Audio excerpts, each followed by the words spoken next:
Ladies and gentlemen, Mr. Lucas Mann, Rings of Saturn. Lucas, how are you doing?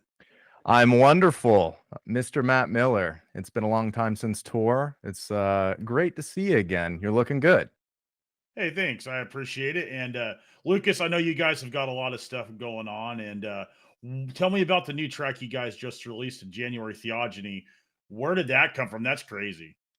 Yeah, so a lot of marketing went into that because we wanted to announce Ryan as joining the band. We had been working with him for more than 2 years. He's been doing fill-in drums. He was our touring drummer. He's a wonderful guy. Joel and I love him to death.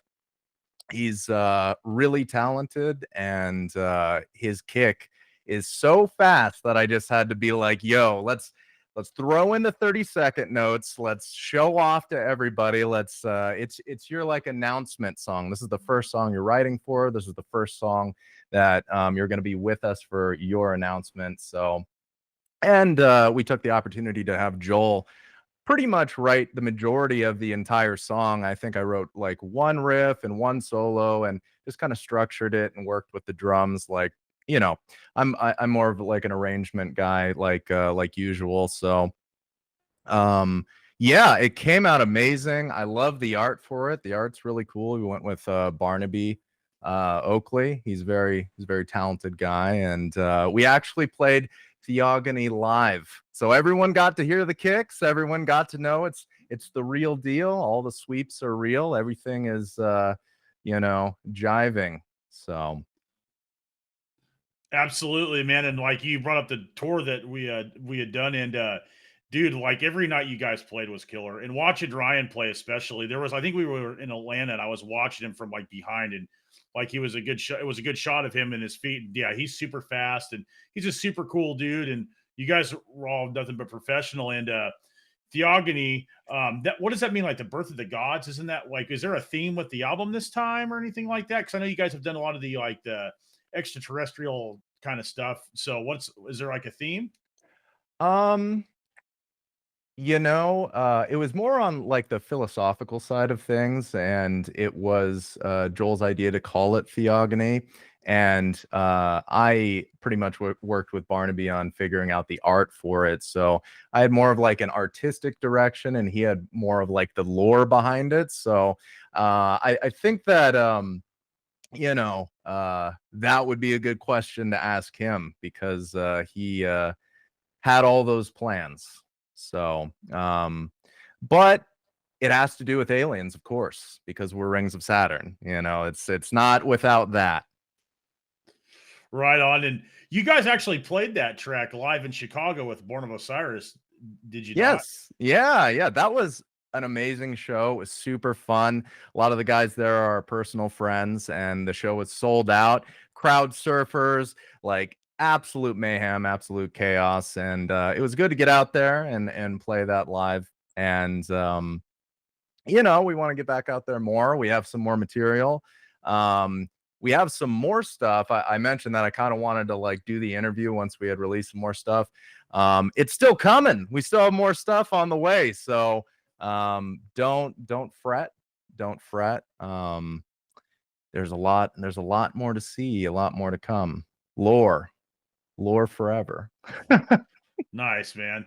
That's really cool. And Joel had mentioned because he was on like a couple of months ago that you guys had a lot of stuff, and it's cool to hear that it's going to be seeing the light of day soon. And you know, what's your goal for 2024? To go out there and tour? Is that what you guys are looking forward to? So this is an interesting question because a lot of people didn't really understand like the direction that I was going with Rings of Saturn. They're like, "Oh, where's the vocalist? Why are you going instrumental? Why are you staying independent? Why are you doing all of these things?"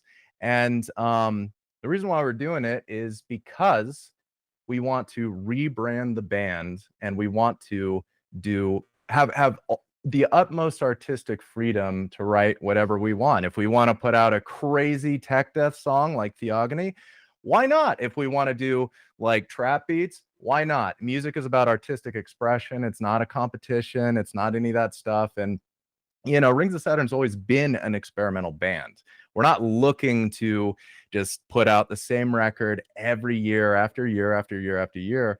We're looking to have a lot of self-expression and see where that goes, see where the growth goes. So we're not like I've been doing Rings of Saturn for like almost 15 years now. So it's been a long time, and with that, uh it's just one of those things where, like, touring is rough, man. It's like as much fun as it is, and as profitable and as nice, and you get to meet people, you get to network, you get to meet the fans, you get to sign things, take pictures, and just have an overall good time. um it takes like a toll, and quite frankly, I'm married now. I want to start a family. I want to take some time to build our music catalog so we could come back even stronger later, because right now, with the rebranding of Rings of Saturn as an instrumental band, we only have one full length. Along with the instrumental tracks, we have like one instrumental track per album in the past. And then we have Theogony. So, if we're going to be out there playing these sets and going to have like a lot of variety, we need to take some time to release some new music. And that is to answer your question, uh, that is what we're going to be doing. Is we're going to be focusing on creating like a new, I want to say album. It would be nice to get a new album out this year, if not album, EP. And it'll just really showcase a blend of everything that we've been working on, past stuff, the stuff from the self-titled stuff, from like Theogony that's hinting at like the really technical self-expression, because those sort of expressions are still emotions. A lot of people think that, like, oh, just because it's fast, there's not like any emotion behind it. It's like, where's the feeling? Where's the feeling? It's like the feeling is anxiety, aggression, like intensity. Like, these are the thing, like chaoticness, confusion, even. Like, I could go on, but you know, music is really always been a form of self-expression for me, and it's very nostalgic because a lot of people hate on Rings of Saturn sound. Well, I grew up on video games. I want it to sound like that. I want it to sound really processed, really digital, because it gives it that really polished, just crazy sound that you just have to like show people, and you'd be like, whoa, look at this. And then people get too caught up and they're just like, yeah, but can they actually play it? And of course, we could actually play it. I'm Lucas Mann. I could play anything. It's fine. There's no need to worry. There never has been. I've always proved myself. So whether it be live or otherwise. So Well, and I was there to see it all, man. And you guys were definitely playing that stuff. I had a great spot to watch every night for a month, so that was really cool. And like Joel had mentioned too, you guys are actually like you said, rebranding, building enough, or creating enough material that you guys can do an instrumental set where you can just have nothing but those types of songs.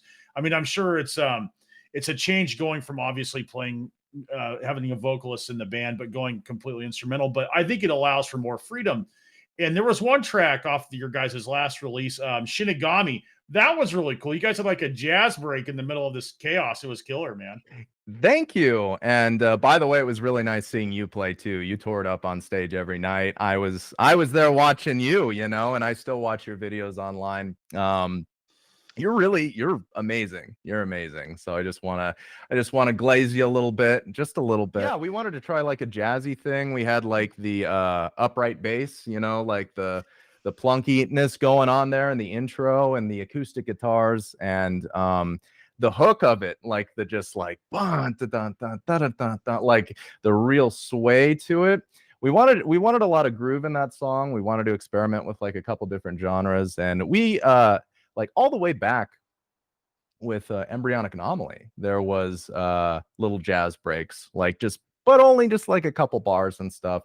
Jazz has always been sort of like a closely related thing to Rings of Saturn, just because of the amount of notes that it uses. It's like with Rings, we use a lot of whole tone, diminished, augmented, like all the stuff.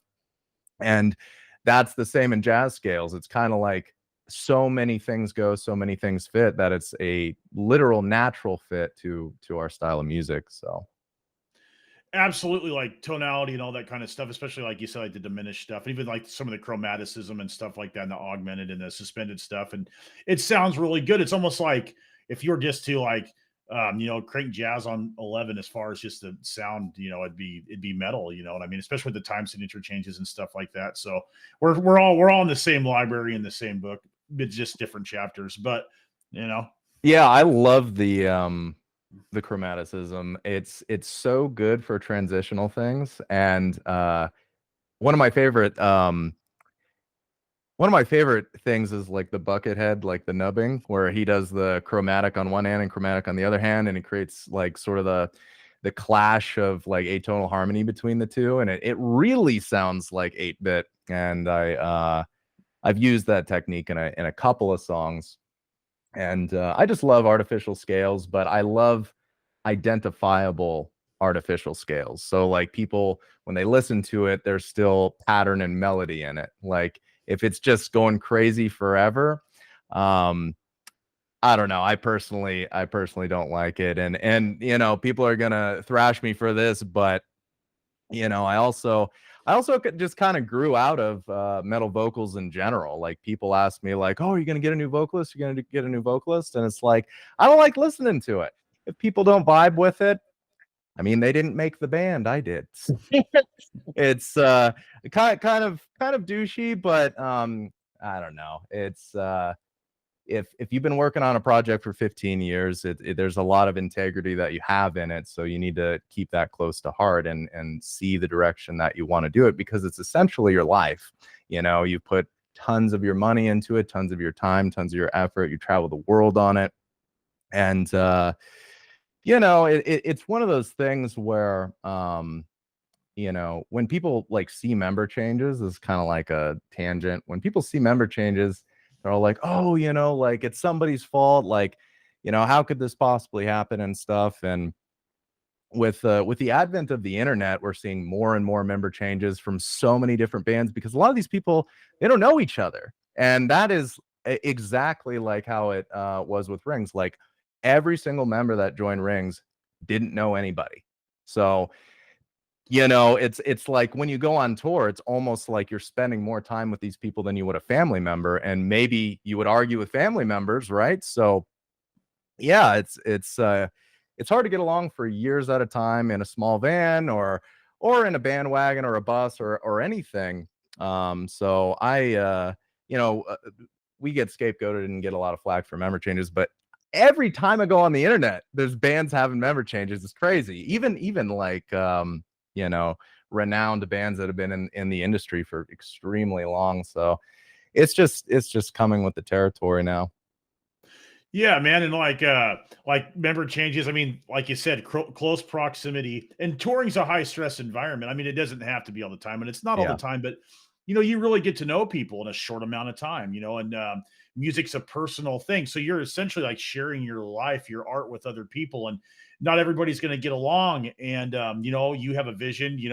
Other people do. Like you're talking to like notable bands like Megadeth. I mean, they just got the Timu from Winter Sun. I mean, and that's the thing is people in my opinion, people play a role in a project and they help bring that vision to life, and then sometimes other doors open and people move on. It's not always a nasty thing or a bad thing. People grow and things change.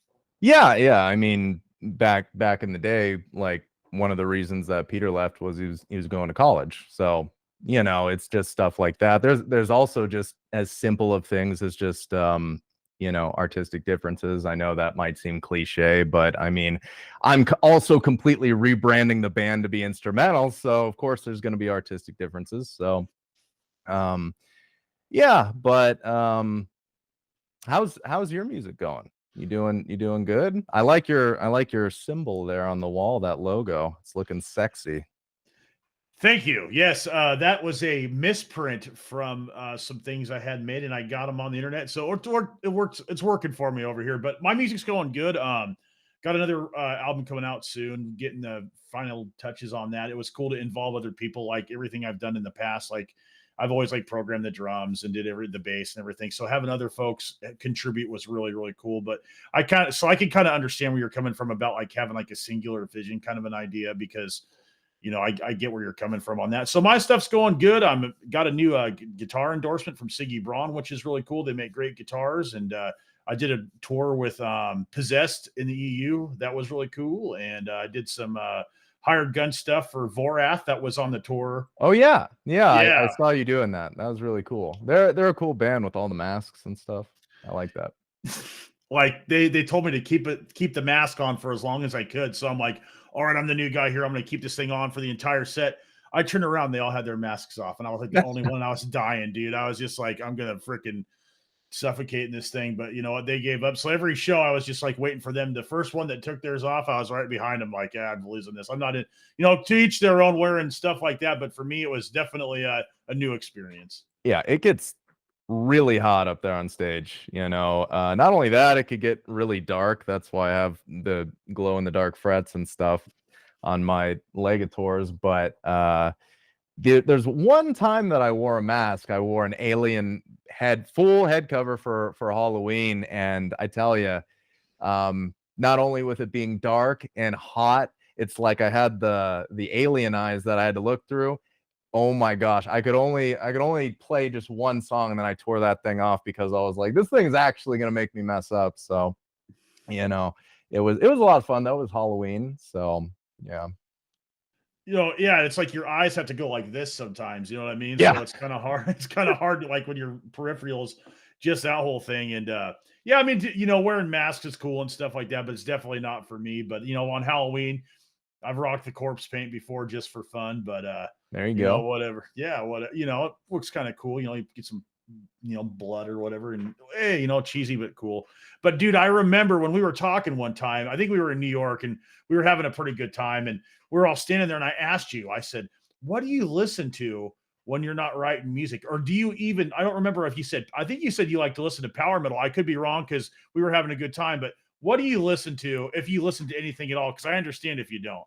Well, that's you're partially correct. Yeah, like I do like power metal. The first concert I ever went to is actually Dragon Force, and it was really cool to be able to collaborate with Herman a little bit and be in some of his videos. That was sort of like an unbelievable thing for me because it's came a long way. But that's the only power metal band I listen to. I mean, is Winter Sun power metal? I listened to them a little bit, like when I was younger, but no, I don't really listen to music. I listen to I play a lot of video games. I listen to video game soundtracks. That's what like inspires me most. You got the classics from SNES, like the Donkey Kong Countries, the Mega Mans, the Final Fantasies, like all those type of things. And then when I got into Dead Space, when the Xbox 360 came out, that just like the sci-fi horror was right down my alley. And right around the same time, I got the harmony pedal. So I found the sound that I wanted, I found the theme that I wanted, and kind of just took it from there. And then like the polish came from like growing up on video game music, I guess. And I also listened to deathcore at the time, because around then it was like the 2006 era, like the Whitechapel, Suicide Silence, Carnifex, like all of those just like full forefront on right in front of the scene there, and I loved it. So I listened to some obscure tech bands, but yeah, whatever. So did everybody. So Oh yeah, we all have the things that we like and the influences that we have. I mean, it's interesting though to hear you kind of like give the recipe or where you're coming from when you created Rings of Saturn. And I remember like playing Castlevania when I was a kid. Symphony of the Night is classic. That's what was the highest percentage in that? Like 250 or something when you play the reverse castle. Like anyways, I did everything in that game. I love Castlevania. So Super Metroid too, the Metroidvania games, amazing. Now Both I great remember soundtracks. Yeah, I can't remember the composer guy, but he was wrote a lot of really good music, and a lot of, back in the day, like they had like minimal tools but created some really cool stuff, like one of those little, like, the thing where they have like the pens that you push the keys on down with. I don't remember what the heck the thing is called, but you're a video game guy, obviously, so really got into playing Elden Ring. I remember you were posting about that Oh you were yeah. stoked on that. Yeah, on the PvP, I got max rank on everything. I try to do high ranks on everything that I play. I like the challenge. I like the online challenge, but yeah, I huge fan of Miyazaki and From Software. I also played Armored Core. It recently came out. Um, that was cool. I like the robot customization, and but yeah, I played all the Souls games, pretty much platinumed them all. But yeah, I'm a nerd with a bunch of lights in his room, logos on the wall. It's in an alien band. It's kind of right down the alley of what you'd think I'd be into. So yeah. Nice. I play Age of Empires 4. That's like the game that I play. Like, I'm a strategy game kind of person. I'm a nerd too. I think Real-time strategy then, right? right. Yeah, Okay. yeah, yeah. I like tactics games, like more like chess. So like the Final Fantasy Tactics, the Advance Wars, there's like a game called War Groove on the Switch. God, some of the other ones are escaping me right now, but I love chess. You know who's really good at chess is Ryan. Ryan's really good at chess, and I always think that I'm gonna stand a chance and win, but I'm just not trained enough, man. I gotta practice.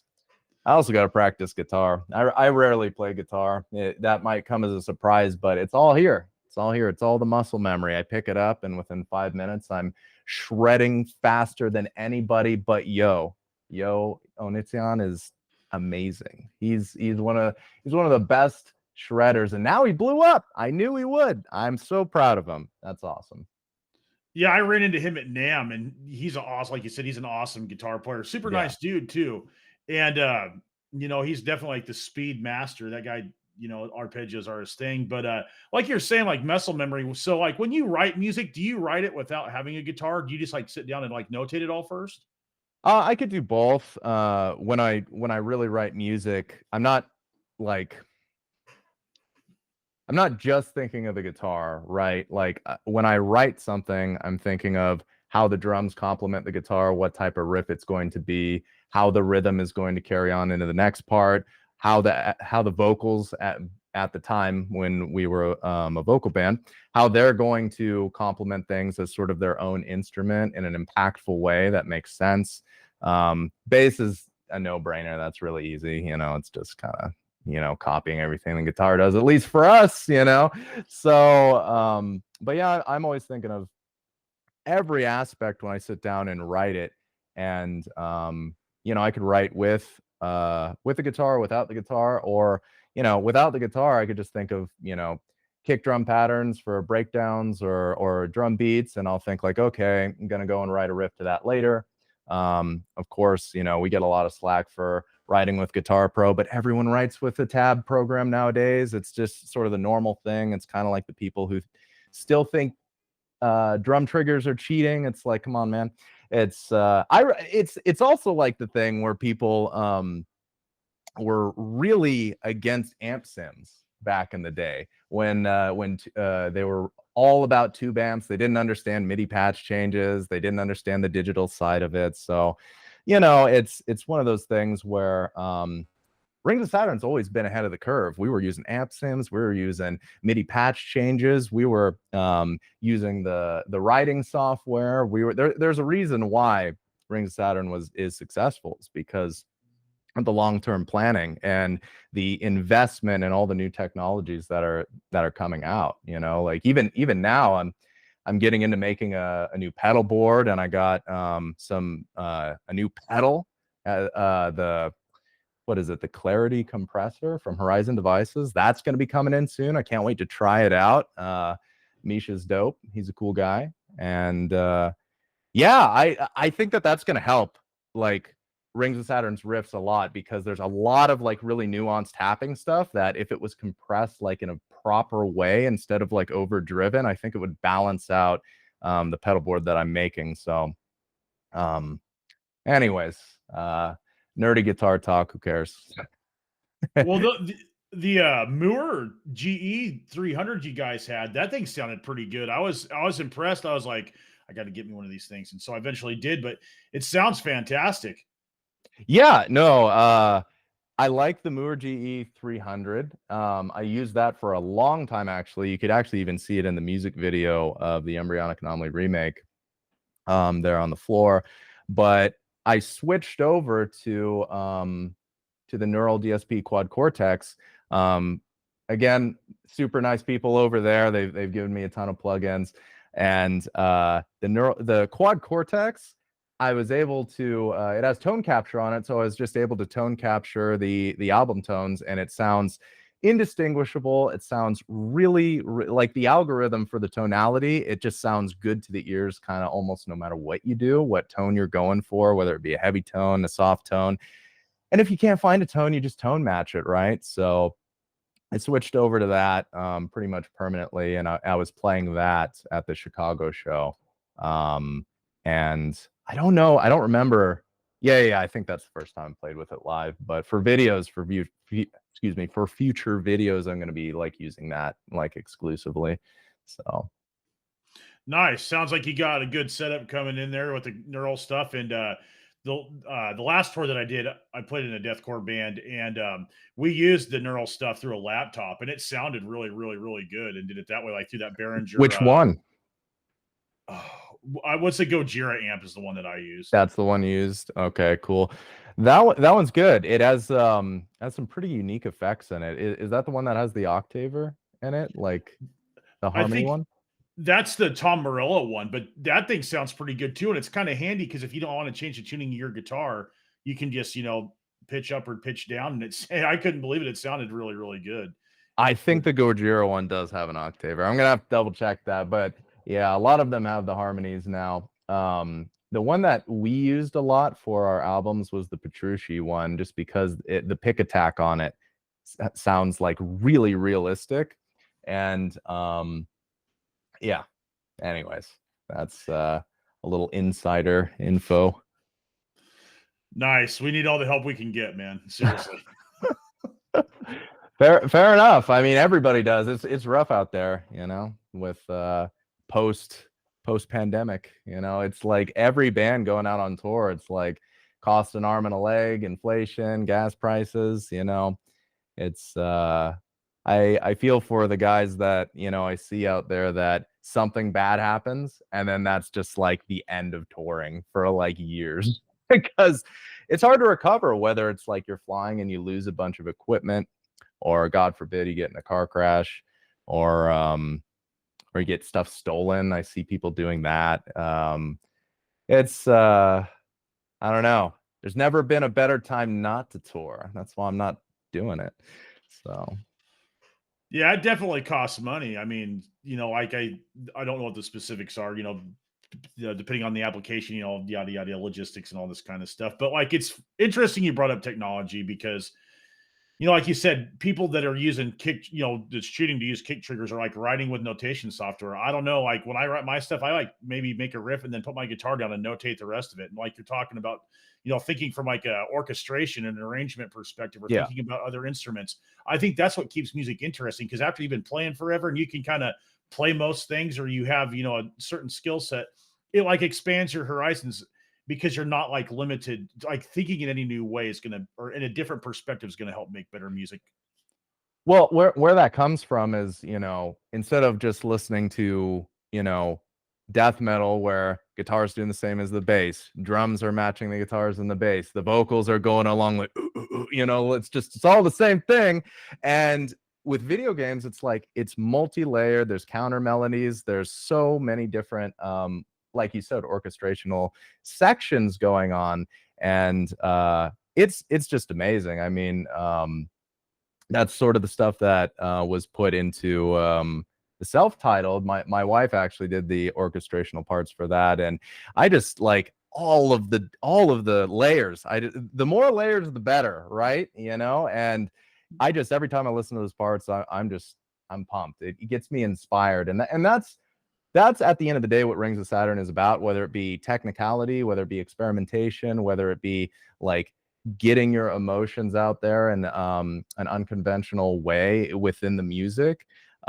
Rings of Saturn is out there to inspire people to try out new frontiers in music. That's what it is. We're an experimental band.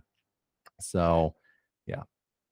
Well, and it's something that you guys have done since the beginning. Like you Yeah. talked about, even instrumentally as well. Like you had instrumental versions of your albums, and didn't you guys release an instrumental of a? I can't remember album what it was, but you guys had just released one recently, wasn't it? The self-titled, yeah, the self-titled was the instrumental album, and then Theogony came after that, and then we are gonna hopefully release a full length this year, if not an EP. Right, and but didn't you guys release like what was it? Get 'em as a re-recording or something like that, where it was all instrumental? Oh, we released all of them. We did Right. them Yeah. all. Yeah. Yeah. Yeah. Yeah, and that was really cool. And that's Lugal Cayenne was is one of my favorite albums. And watching you guys play Godless Times, that's got to be one of the best intro riffs of all time. Super melodic, super catchy. Like, how did you write that one? Did you have a plan, or was that just appeared out of thin air? Well, thank you. Yeah, it's with that, so around that time all these articles were coming out about like the Guitar Pro stuff. So a part of that intro was just playing the Guitar Pro first, just by itself, and then coming in with like the real guitars just to kind of like actually show people the difference and also meme on it a little bit because I'm a little bit of a troll sometimes. And, you know, what I was really going for with that part was that layered effect. There's the chords going, there's the gent part, like the chugs going, there is the lead going in eighth notes, like the whole time going, and then there's the drum part matching the chugs, in a complementary way, and then you layer the vocals over it, and it just creates a really pleasing just groove. You phase in and out of it when you're listening to it. You're just like, oh, I just want to like focus on these chords, or oh, I want to focus on the groove, or I want to focus on the eighth note part or the vocals. And thank you. I'm glad you liked that. That was that song in particular was the first time that I discovered and pretty I'm scared to say invented, because like everybody's already done everything before, right? But I would say pioneered the sweeps, that sweep style with the ones they sound like Final Fantasy, the crazy ones in the middle of that song. And I wanted to create a sweep that goes across multiple bars, like two bars, when it resolves, and it has two notes per string to do that. Hammer on and pull off all the way up and then all the way back down. And I think it has like three at the top or four or five. I don't remember, but it has a lot of notes. And I just wanted to create like an extension of a regular sweep on every pattern, every arpeggio pattern. Well, not everyone, it's just a minor and a major really, but the idea is still there. So those are my favorite sweeps. I used them in a couple of other songs. There's a couple of tropes that I always really go back to, and it's funny because like when I write certain things, unless it's like the really gimmicky stuff that I did in the beginning, like no one recognizes that it's me, because I write a ton of stuff. Like in the new Dad collab that came out, like two of those solos were mine. Bet you people didn't know that, right? I bet you people only thought one of the solos was mine, but actually two of them were. So, and it's because I'm writing outside of my style, and I actually do that a lot because I have a really melodic side to me, but it comes out in a few songs, but it's a little bit more generic, and it's kind of stealthy. It's kind of stealthy when I do it. And I mean, it's same with the jazz stuff, same with the melodic stuff, same with a lot of things. Anything that isn't like quirky sounding, people don't know it's me. It's kind of sad. People need to realize I do more than just whole tone. It's crazy. So Was that some of the stuff that we're going to hear up in the new stuff? Is some of these outside influences and more melodic playing, like the different than what you rely on? Um, I mean, maybe, Hey, maybe, there you go. yeah. Maybe is that one of those like wait and see kind of an ideas? I mean, there's a lot of stuff to wait and see, really. I mean, I'm just kind of doing whatever I want to do, and if I and that's the best way to explain it. If I feel like it's a melodic day, it's gonna be that day. You know, if it's gonna be like a really tech death day, then it's gonna be that day. But there's one day that will probably never come, and it's death metal vocals. I'm just not into them. Sorry, guys, I'm just not into them, so they're not gonna happen. It's like people are like, when are you gonna get a vocalist? Like, get a vocalist, and it's just like, it's I'm over it. I'm just over it. I respect the craft. Don't get me wrong. It takes years and years to develop like a good sound, and I know all the hard work that goes into it because I can't do it myself, I respect it. I just respectfully don't like listening to it that much anymore. So people, move on. So And it takes courage to move away from something that you're known for, but the vocal element that you guys had. So, you know, you got to feel pretty good about, taking the reins off to have, your vision, come to fruition. And I'm a fan of death metal vocals. I like them, but I think some people are better than others at them. And like you said, it takes, it's a craft and it's a skill, but do I feel that they're kind of like icing on a cake? Like the cake's still got to be good, yeah, and sometimes you can have too much icing. So I understand where you're coming from on that one. that's a interesting point. It's like there's a lot of cookie cutter, like just only breakdown bands, and the only thing that people listen to them for is the vocals. It's like you take the vocals away, you don't have a band, or you do, but it's just like every other band. And I'm not thinking of anybody specifically. Everyone takes things so personally nowadays. Like, geez, just let people talk, right? So, but uh, and then it's the other way around. I mean, there's some not so strong vocalists, and the band is amazing. But it's hard to find that sweet spot. And then at the end of the day, music's all subjective. It's all to the eyes of the beholder, really. But you know, what are you gonna do? What are you gonna do? Gonna find new stuff every day, listen to it, and see if you like it. And yeah, if you don't, go listen to some video game music, I guess. So So that's where it's at is the video game stuff. I mean, if you want dense music that's got a lot of orchestration and a lot of it's the modern equivalent to like the classical composers. it is, yeah. And you know, there's a lot of genius composers over in Japan, and they really appreciate the video game music there because they do like the live concert orchestrations of the music. They do like the whole Final Fantasy soundtrack. They do a whole bunch of other ones. And I gotta go to one of those, to be honest. It seems amazing. So I would, I don't know, I'd rather go to like a classical concert than a metal concert, but that's because I've been to like hundreds, that like maybe even like 1,000. I don't know. I've been to too many, but yeah, I lose track of that. But I like to do new stuff. So I've always wanted to go see like a really awesome symphony play or an orchestra or something like that. So I definitely understand like how it would be cool to go see, like them playing those other compositions like that live. And like you said, you've been to a few metal shows, you've been to them all. You play a couple here and there. You know what I mean? You at see it least for what it two, is. at least two metal shows. So yeah. Sorry to interrupt. Go ahead. No, it's all right, man. It's all about you on this one. I'm just trying to steer the ship. You keep talking; it makes my job easier. Oh well, fair enough, fair enough. Um, people might not know, but I don't know if it's showing my full screen or not.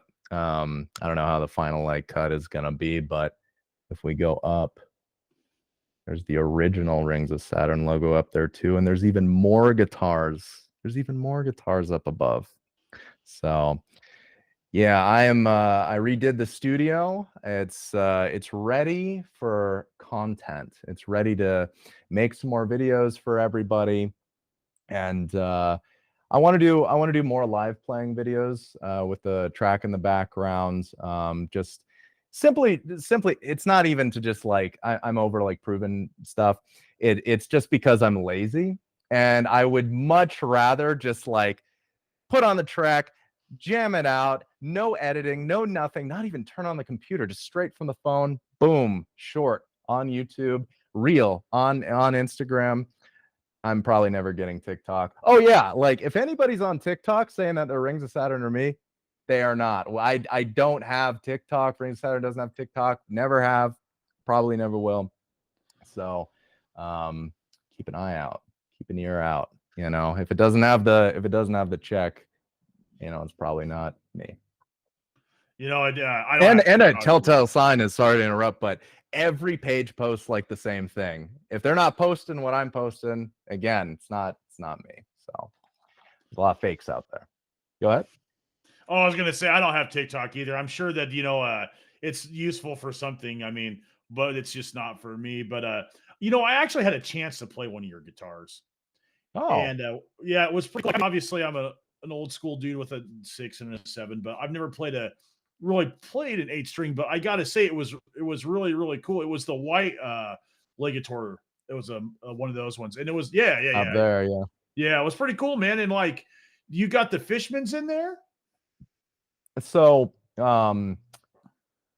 man, this is putting me on the spot in a bad way. I forget when the original signature model of my Legator guitar came out, the white one. I forget the year, but the first one did have Fishman pickups in it. The newer ones that came out in, I believe, 2023, the red ones. When I moved the screen up, there's the secondary red one, the headless version up there, and that one has a head. But those ones have the Legator custom pickups in them. And I like those because they have the little poles that you could adjust. And my playing is it requires like a lot of like nuance, right? So I want all the poles like really far up on the thinner strings and like really far down because it's the extended range.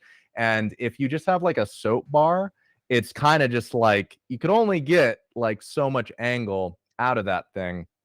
So I wanted to put in the newer Legator guitar signature model of mine, the Legator Customs, and they're amazing. They're great. I love them, and that's, I mean, obviously that's what I was using at the Chicago show, and and I used it for Theogony as well. So Yeah, and like I said, I'm not familiar with like playing the super extended range or scale guitars, but it sounded really good. It was easy to play, and it was comfortable to a dinosaur. Somebody playing a 6 oh, and a 7. good. Well, thank you, man. Legator is a great company, and I mean, the newer signature model, it's improvements on everything. Like all the hardware is better. I personally like the pickups better. Everything's better. Like I'm gonna actually, along with like more guitar playing content, I kind of want to like do other types of content, like the differences between the different models of the guitars of my signature model, and sort of explaining like how that happened and what's the purpose of it and stuff, and a few other just like talking things. So I'm happy to break the ice with Matt Miller, coming in hot and getting back out there a little bit. So it was kind of off the cuff though. You just like randomly hit me up. It wasn't like really a planned thing, and I was luckily ready to go. I had just sort of finished my studio. So Well, I appreciate it, and nothing around here goes according to plan. I mean, I do my best, but I really appreciate you taking the time to talk with me, Lucas. And before we go, is there anything that you'd like to say? I mean, I have been talking a lot. Is I don't know.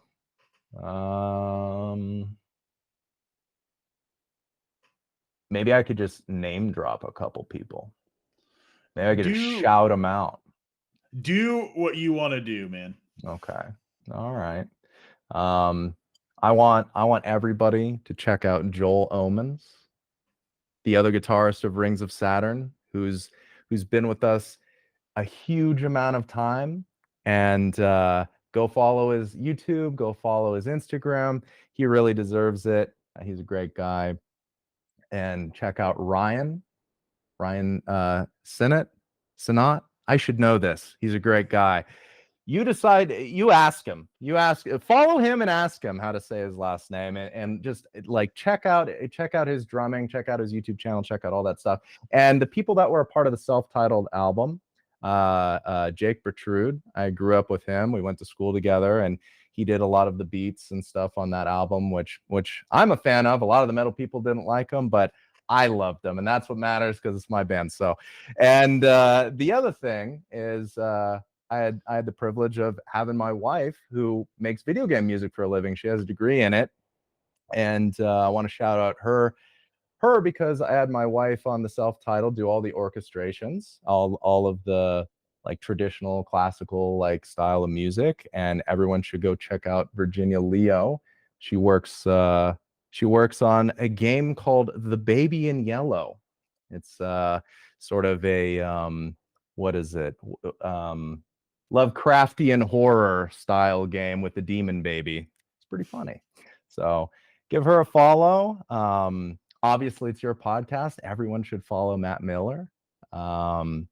And yeah, who else am I forgetting? I don't know. You guys know, like, you guys know who I love. If you're out there, you know. And if I didn't say you, remind me for next time, because I'm going to be doing a lot more stuff. Oh yeah, and the endorsements. Horizon Device is amazing. Neural DSP is amazing. Ernie Ball Strains, got those over there. Legator Guitars. You know, I have a lot of endorsements. I love them all. I want to do more videos with all of them. So, you know, I'm excited. Bare knuckle pickups, that's another one. I actually replaced the guitar up there with bare knuckle pickups. They're really cool. Love them. So yeah, man. I mean, it's I joke and I'm pretty crass about like, oh, it's my band and stuff, but I really wouldn't be like here without the team that I work with, the people that have seen me along the way, like whether it be like even my parents or my wife or Joel or Jake, like who I grew up with, or you know, all the people I learned from on tour, like business people. You know, there's just too many people to really name, and everybody has like an influence, you know, good or bad. You learn from it and you grow from it. And yeah, I'm excited for the future. Got a ton of cool stuff coming up, and you know, I'm just ready. I'm just so ready. And I want everyone to check out Ring of Saturn's new music. It's gonna be good stuff. So keep an eye Right out. on. Right on, right on, right on. Well, Lucas, thank you very much for taking the time once again. You have an awesome rest of your night. More Rings of Saturn stuff coming soon. More content too. It's going to be cool to watch those videos. You're tearing it up, dude. And thank you, man. It's always a pleasure talking to you. And thank you for, taking me on that tour with you guys, and getting to jam with you on stage was awesome too. Yes, that was amazing. I loved having you on stage. And lastly, I mentioned all the people that I work with on a team. I also wouldn't be here without all the fans. All the fans that absolutely love Rings of Saturn and have supported us through thick and thin, no matter what. You guys are the best. You guys are the best. So, I also want to do some like gaming streams and stuff. I mean, maybe, you know, I could learn one of your games, real-time strategy or something like that. It'd be fun. Yeah, it's pretty cool. It's frantic. So if you got a really quick thinking brain, you know what I mean? Like anxiety. Maybe. I don't know. I'm kind of a slower tactician, but I'm always willing to learn new stuff. So Right on, right on, right on. Well, until next time, Lucas, take her easy. all right, thank you, Matt. Good talking.